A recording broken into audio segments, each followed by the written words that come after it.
మీరందరూ కూడా వీడియోలోకి వెళ్ళే ముందు మీరందరూ మన ఛానల్ని సబ్స్క్రైబ్ చేస్తారని, అలాగే ఫస్ట్ టైం మీరు కానీ మా వీడియో చూస్తున్నట్లయితే ఖచ్చితంగా సబ్స్క్రైబ్ చేసి, లైక్ చేసి, షేర్ చేసి, కుదిరితే హైప్ బటన్ని ద్వారా మాకు బోర్డులంతా ప్రోత్సాహాన్ని అందిస్తారని నేను మనస్ఫూర్తిగా కోరుకుంటూ ఇక వీడియోలోకి వెళ్దాం.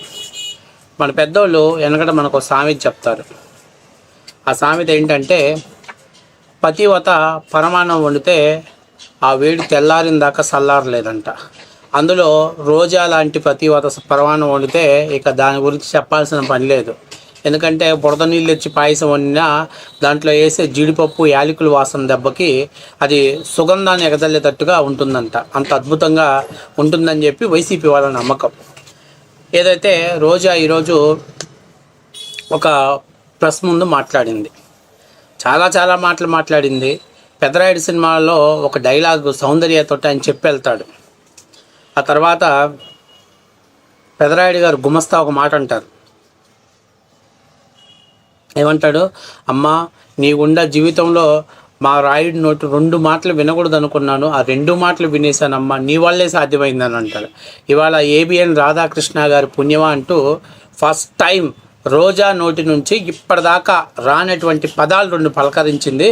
ఆ అద్భుతమైనటువంటి పదాలు ఏంటో తెలుసుకునే ముందు ఒకసారి మనం వీడియో చూద్దాం. వీడియో చూసే ముందు మీరందరూ కూడా మన ఛానల్ని సబ్స్క్రైబ్ చేస్తారని మనస్ఫూర్తిగా కోరుకుంటున్నా. రాధాకృష్ణ భార్య, రాధాకృష్ణ కూతురికి, చంద్రబాబు నాయుడు భార్య భువనేశ్వరి గారికి, నారా లోకేష్ భార్య, అలాగే ఎవరైతే పవన్ కళ్యాణ్ భార్య, అలాగే మంత్రులు ఎమ్మెల్యేల భార్యలను హెచ్చరిస్తున్నాం. మీరు మమ్మల్ని తిట్టిస్తే మాకు తిట్టడం చేత కాదనుకుంటున్నారా? మాకు సంస్కారం అడ్డొస్తుంది కాబట్టి, చదువుకున్న వాళ్ళం, విలువలు తెలిసిన వాళ్ళం కాబట్టి ఈ రోజు మేము ఇంతవరకు మీకు హెచ్చరిస్తూ వదిలేస్తాం. కానీ ఇక మేము మొదలు పెడితే మీరంతా బయటకు కూడా అడుగు పెట్టలేక సిగ్గుతో చచ్చిపోతారని కూడా ఈ సందర్భంగా తెలియజేసుకుంటున్నాం. సో ఇక్కడ రెండు పదాలు చెప్పింది. ఒకటి సంస్కారం, 2 విలువలు. ఈ 2 పదాలే నేను రోజా నోటి వెంట ఈ 2 పదాలు నా జీవితంలో వినలేనేమో అనుకున్నా. కానీ 2 పదాలు కూడా వినిపించేసింది. ఎందుకంటే మనం మాట్లాడదాం, రోజా సంస్కారం గురించి మాట్లాడదాం. రోజా సంస్కారం ఎక్కడి నుంచి మొదలు పెడదాం? రోజా తెలుగుదేశం పార్టీ కలిసి ఉన్నప్పుడు తెలంగాణలో ఎన్టీఆర్ భవన్ ఆఫీస్ మెట్ల మీద నడుచుకుంటూ వెళ్ళేదాన్ని. తినటానికి గతి లేక ఇల్లు తిరగని పరిస్థితిలో చంద్రబాబు నాయుడు గారి దగ్గరకు వచ్చి, అన్నా నువ్వు నా దేవుడివి, నువ్వు ఏం చెప్తే అది నేను ప్రచారం చేయడానికి సిద్ధంగా ఉన్నా, నా కుటుంబాన్ని ఆదుకోండి అన్నా, నా పిల్లల భవిష్యత్తుని చేతిలో ఉందన్నా. కూకట్పల్లిలో రేకుల షెడ్లో ఉండేదానివి, బాగా గుర్తుందో లేదో. ఆ తర్వాత సరే ఏదోలే, ఒక సినిమా సెలబ్రిటీ ఆర్థికంగా చిరిగిపోయింది, కాస్త కూస్తో సహాయం చేయని ఉద్దేశంతో అప్పట్లో చంద్రబాబు నాయుడు గారు అన్ని కార్యక్రమాలకు నిన్ను ఆదుకున్నాడు. తిన్నింటి వాసాలను లెక్కబెట్టి ఈరోజు అదే చంద్రబాబు నాయుడు గారిని, చంద్రబాబు నాయుడు గారి సతీమణి గారిని, చంద్రబాబు నాయుడు గారి కుమార్తెని నువ్వు తిట్టావు. తిట్టడం అంటే కూడా అదొక రకమైనటువంటి ఫిల్టీ లాంగ్వేజెస్ని వాడావు. ఓకే, మరి నీకు విశ్వసనీయత, సంస్కారం ఎక్కడ ఏడిసి వచ్చింది? ఎక్కడ నీకు విలువలు ఉన్నాయి? ఎక్కడ నీకు విలువలు ఉండి వచ్చాయి చెప్పు. ఇంకో చిన్న ముఖ్యమైన విషయం, ఇప్పుడు తుమ్మల నాగేశ్వరరావు గారు ఇప్పుడు ఆయన కాంగ్రెస్ పార్టీలో ఉన్నారనుకుంటా. అప్పట్లో ఖమ్మం మీటింగ్కి అని వెళ్ళి ఆర్కే రోజా సినిమా గ్లామర్ ఉంది కదా, ఓట్లు లాలుస్తాయని చెప్పేసి ఒక పెద్ద మీటింగ్ జరుగుతుంటే రోజా గారిని వేదిక మీదకి పిలిచారు. అప్పట్లో తుమ్మల నాగేశ్వరరావు గారు ఒక మాట అన్నారంట, ముందు ఆ లాని కిందకి దింపితే కానీ నేను స్టేజ్ మీదకి ఎక్కనని అన్నాడంట. అప్పుడు చంద్రబాబు నాయుడు గారు తుమ్మల నాగేశ్వరరావు గారికి వార్నింగ్ ఇచ్చాడంట, ఒక మహిళని ఎలా గౌరవించాలో నేర్చుకో, అంతటి ఉన్నతమైనటువంటి విలువలతోటి నీకు ఆ రోజు తుమ్మల నాగేశ్వరరావు గారు ఆ రోజు ఐడెంటిఫై చేశాడు, కానీ చంద్రబాబు నాయుడు పిచ్చితనంతో ఐడెంటిఫై చేయలేకపోయాడు. అంత విలువలతోటి గౌరవంలో తెలుగుదేశం పార్టీ గౌరవ విలువలు ఇస్తే ఇవాళ చంద్రబాబు నాయుడు గారు అరెస్ట్ అయితే తిరుమలలో స్వామివారి దర్శనానికి ముక్కు తీర్చుకున్నానని చెప్తావా? టపాసులు కాల్తావా? స్వీట్లు బాల్స్తో పంచుకుంటూ తింటావా? విలువలు, విశ్వసనీయతలు నీ దగ్గర ఉన్నాయా? సంస్కారం నీ దగ్గర ఉందా? నీ దగ్గర డోర్ వచ్చేటప్పుడు నన్ను మాట్లాడతావా? నువ్వు ఒక ఎమ్మెల్యేవి అయిన తర్వాత 2014లో ఏమన్నావు? నన్ను చంపలేరు, ఓకే బాగాలేదు, తప్పులేదు, ఇబ్బంది లేదు, మహా అయితే ఎవరు నన్ను రేప్ చేయలేడు అంటే నువ్వు ఒక సెలబ్రిటీ అయి ఉండి రేపుల గురించి మాట్లాడతావు. దళిత ఎమ్మెల్యేల గురించి వాళ్ళ యొక్క బాడీ షేమింగ్ చేస్తూ మాట్లాడతావు.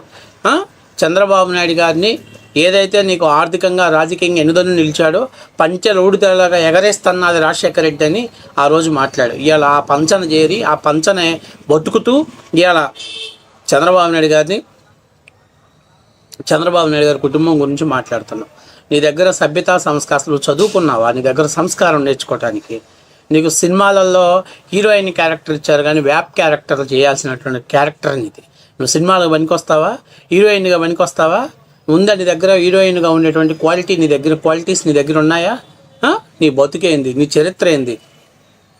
ఎక్కడ మొదలుపెట్టావు నీ రాజకీయ ప్రస్థానం? ఎక్కడ మొదలుపెట్టావు? నువ్వు అంట విలువలు అంట.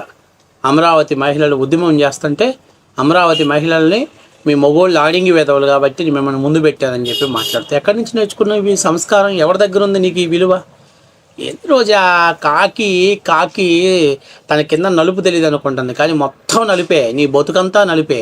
నీ జీవితం అంతా ఎవడన్నా చూస్తే అని మొహం మీద ఊసేవాడే కానీ మెచ్చుకునేవాడు ఎవడు లేడు. కాబట్టి ఊరికే నేను ఫైర్ బ్యాండ్ని, నువ్వు ఫైర్ బ్యాండ్ కాదు, తుప్పల్లో పెంటకుప్ప లాంటి దానివి. నీకు తెలియక వాళ్ళకి తెలియక నిన్ను నెత్తిని పెట్టుకొని పూజ చేస్తున్నాను. నీకు మైక్ ఎక్కువగా ఇచ్చి స్కోప్ ఇచ్చి నీ పార్టీని నువ్వే నాశనం అయ్యేలా చేసుకుంటున్నావు. నువ్వు ఏ రోజైనా సక్రమంగా మాట్లాడావా? నీకు అసలు బూతులు మాట్లాడటం తెలీదా? ఎవరు ఐస్ క్రీమ్ నోట్లో పెట్టుకున్నావు? ఈ ఐస్ క్రీమ్లు ఎక్కడి నుంచి పెడుతున్నావు? ఎప్పటి నుంచి తెలుసుకున్నావు? సంస్కారమైనటువంటి మహిళలు ఎవరైనా ఐస్ క్రీమ్ నోట్లో పెట్టుకున్నావు అని అడుగుతారా? ఎవరైనా సంస్కారం విలువలు కలిగిన మహిళ ఎవరైనా నోట్లో పెట్టుకొని ఐస్ క్రీమ్ చీకేవని అడుగుతారా? ఈ పదాలు వాడతారా మహిళలు? రాజకీయాలలో ఎంతమంది ఉన్నారు? మీ వైసీపీ తరఫున వరదు కళ్యాణి గారు ఉన్నారు, పుష్ప శ్రీవాణి గారు ఉన్నారు, ఉషాచరణ్ శ్రీ గారు ఉన్నారు. వీళ్ళు ఎవరైనా ఇటువంటి పదాలు వాడారా? నువ్వు ఒక్కదానివే వాడావు. నీ దగ్గర సంస్కారం, నీ దగ్గర విలువలు నేర్చుకోవాలా? నీ దగ్గర విలువలు సంస్కారం నేర్చుకోవాలా? సిగ్గుంది అని అలాంటి పదాలు వాడటానికి? అసలు నీకు సూటబుల్ అవుతాయి ఆ పదాలు? నిన్ను అసలు ఏ రోజైనా అసలు ఒక మహిళగా ఎవరైనా కన్సిడర్ చేశారా? మీ సొంత పార్టీలో కూడా కన్సిడర్ చేయాలి నిన్ను మహిళగా.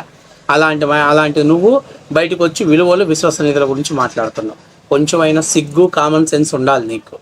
అర్థమైందా? బుద్ధి ఉండాలి ఫస్ట్ ఆఫ్ ఆల్ నువ్వు మీడియా ముందుకు వచ్చి మాట్లాడటానికి. అసలు ఒక రకంగా చెప్పాలంటే కూటమి చాలా వైఫల్యం చెందిందని చెప్పాలి. ఎందుకంటే ఆడుదాం ఆంధ్రాలో స్కామ్ చేసింది అని చెప్పేసి అనేక ప్రాథమిక రిపోర్టులు తీసుకొచ్చిన అచ్చొచ్చిన ఆంబోతును వదిలినట్టు రాష్ట్రం మీద వదిలిపెట్టారు ఈ మాలీ గేదెని, నగరి మాలీ గేదెని. ఇవాళ మాట్లాడుతుంది. ఇవాళ నీకు సంస్కారం గుర్తొచ్చిందా? ఈరోజు అంతకుముందు మమ్మల్ని తిట్టారు, మా నాన్నని తిట్టారు అని ఏడుస్తున్నానంటే మరి ఇప్పుడు ఎందుకు నా మొగుడిని తిట్టారు, నా పిల్లల్ని తిట్టారు, నా ముండని తిట్టారని మీడియా ముందుకు వచ్చి వాపోతున్నావు? ఏమవుతుంది? మీరు అంతకుముందు తిట్టారు కదా, వాడితో పోల్చుకుంటే అసలు ఏమన్నా లెక్క? వాడితో పోల్చుకుంటే ఏమైనా జమ? అయినా నాకు అర్థం కాంది. మీరు మామూలుగా నాకు అర్థం కాని విషయం ఏంటంటే రాధాకృష్ణ గారు మాట్లాడారు. రాధాకృష్ణ గారు సతీమణి గారి గురించి మాట్లాడారు. వెరీ గుడ్, బాగుంది. అసలు చంద్రబాబు నాయుడు గారు సతీమణి గారితో ఏం పని? లోకేష్ గారు సతీమణి గారితో ఏం పని? పవన్ కళ్యాణ్ గారి కుటుంబంలో ఆడవాళ్ళ గురించి నీకేం పని? మంత్రులు గురించి, వాళ్ళ కుటుంబ సభ్యుల గురించి, ఆడవాళ్ళ గురించి నీకేం పని? వాడు కూడా అన్నట్టు మొగుడు కొట్టినందుకు కాదు తోడికోడలు నవ్వినందుకు అన్నట్టు నీకు రాధాకృష్ణ గారు మాట్లాడితే రాధాకృష్ణ గారి కుటుంబం గురించి మాట సరిపోయింది. నువ్వు వీళ్ళందరి గురించి అంటే రాధాకృష్ణ గారు మాట్లాడారంటే అది చంద్రబాబు నాయుడు గారు, లోకేష్ గారు, పవన్ కళ్యాణ్ గారు మాట్లాడిచ్చారని అర్థమా? అట్టయితే మన సాక్షి ఛానల్లో అమరావతి వేశ్యల రాజధాని అని చెప్పి ఒకటి చెప్పారు కదా. అంటే దాంట్లో మన ఎవరైతే కొమ్మినేని శ్రీనివాసరావు అని ఆయన మాట్లాడిన దాన్ని భారతిరెడ్డి గారు మాట్లాడిచ్చారా?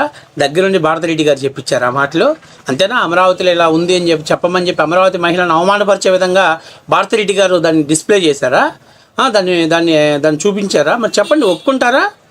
పెద్ద అసలు మాకు ఏమీ తెలియనట్టు ఆ జోగి రమేష్ గారు వాడు ఒకడు వస్తున్నాడు.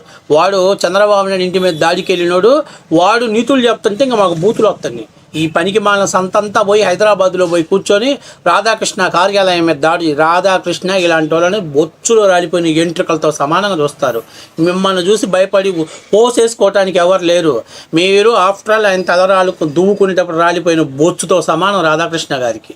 కాబట్టి నేను చెప్పేది ఏంటంటే ఈ పొడతూపులు ఇవన్నీ ఆంధ్రప్రదేశ్లో చూపించండి.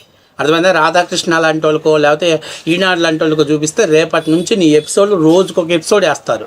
అప్పుడల్లా ఎందుకురా లేనిపోని తలకాయ నొప్పి, లేనిపోని మనం పోయి తగిలించుకొని వచ్చామనుకుంటారు. రోజా నేను చెప్తున్నా, దయచేసి నువ్వు సంస్కారం గురించి మాత్రం మాట్లాడమాక. నువ్వు విలువల గురించి అసలు మాట్లాడమాక. నీకు మాట్లాడే అర్హత లేదు. అసలు నిన్ను మనిషిగా కూడా ఎవరు కన్సిడర్ చేయట్లా. వైఎస్ఆర్సీపీ పార్టీ సంకనాకిపోయే వరకు నువ్వు జగన్మోహన్ రెడ్డి పక్కనే ఉండు, జగన్మోహన్ రెడ్డి గారి దగ్గరుండి నువ్వు ప్రెస్ మీట్లు పెడతానే ఉండు. నువ్వు పెట్టే ప్రతి ప్రెస్ మీటు వైసీపీకి ఒక అడుగు మట్టి తీయటానికి పనికి వస్తుంది. కాబట్టి నేను చెప్పేది ఏంటంటే, నీ దగ్గర లేని వాటి గురించి నీ నోటి నుంచి జీవితంలో నేను వెళ్ళాను అనుకునేటువంటి పదాలు చెప్పావు చూసా, నా జన్మ ధన్యం అయిపోయింది రోజు.